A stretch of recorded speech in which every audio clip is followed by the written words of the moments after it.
Hi there. Welcome to my channel. Thank you for joining me. I have what I thought was going to be the last video, but on this subject, which is my brother, but circumstances have changed a little bit, fortunately.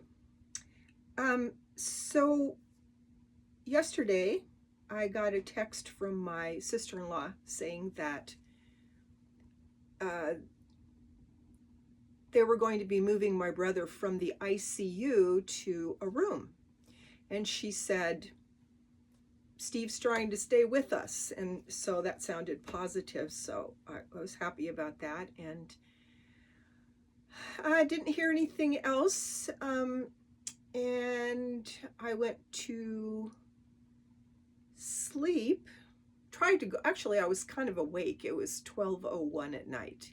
And I'd heard my phone go off before, and it sounded like I got some sort of a message, but I was just like, no, I'll check that tomorrow. I didn't think it was anything important. Well, she did send me a text, and what she said was that my brother had passed.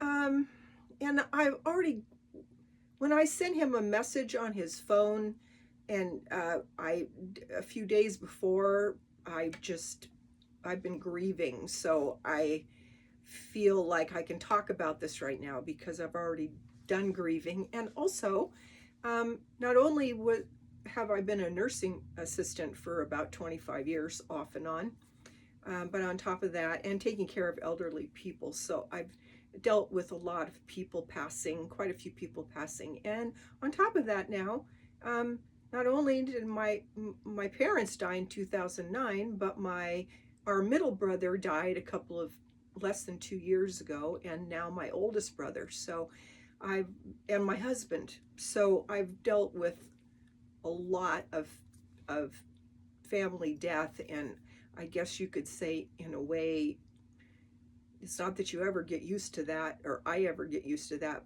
but I've dealt with it enough that I process it a little bit differently than maybe I would have at another time. So I texted everybody this morning, and I did speak with my sister-in-law, at length last night, and I feel like she really loved him, and she made a whole lot of really good decisions. So I don't have any problem with that. However, then today, she texted my niece and to tell her about my brother, and I hadn't texted my niece because she was very upset about it, and I thought I would wait till this evening so that she wasn't at least at work if she was going to get really upset about it. But anyway, my sister-in-law texted my niece today and said that that my brother, apparently she was going to have him cremated, and the police stepped in and said, no, you can't do anything with his body. We're going to do an investigation. Now, I don't know what triggered that. Probably her reaching out to them and asking them to find the car. And I believe that my brother, when apparently the doctor said when apparently a lady saw him stumbling around on Mount Carmel Road in San Diego County and called 911 because he was obviously injured. So I just went and looked on a map because I think that my brother was taken to this hospital called Pomerado Hospital. And the question is, what was he doing on that side of town? Where the house was closer to the ocean on the other side of the county, and this was not that far, but we don't know why he was over on that side of town. And my theory has always been that he was in, I think I said this already, that he was injured and he maybe fell off the roof and was unconscious, and he woke up and he realized that he was injured and was driving, but he was addled. And people who get massive concussions can not even know that they're injured, and until they try to go to sleep and they wake up vomiting or something, because concussions can be sneaky that way. So, and knowing him, he might have done that. I don't know. We don't know yet, and I don't know that we ever will, but hopefully. So I think in my sister-in-law, so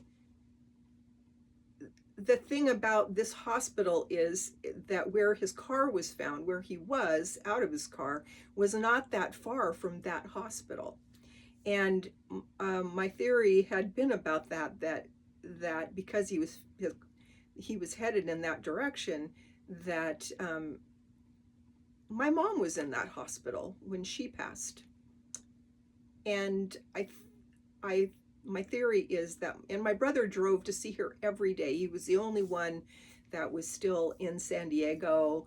Myself and my husband and family had moved to Ohio. My other brother and his family were in South Carolina. So my brother Steve was the only boots on the ground kid, and so he I've been thinking that since he was found over there so close to Pomerado Hospital, and then that's where they took him in the ambulance, that he knew that way because he drove every day for a month or so to go visit my mom. And he was virtually there he was there every day. The only time he wasn't was I came into town for 4 days to visit with her and take a load off of him, and I said, I'll visit her every day, you take a rest, you need a rest.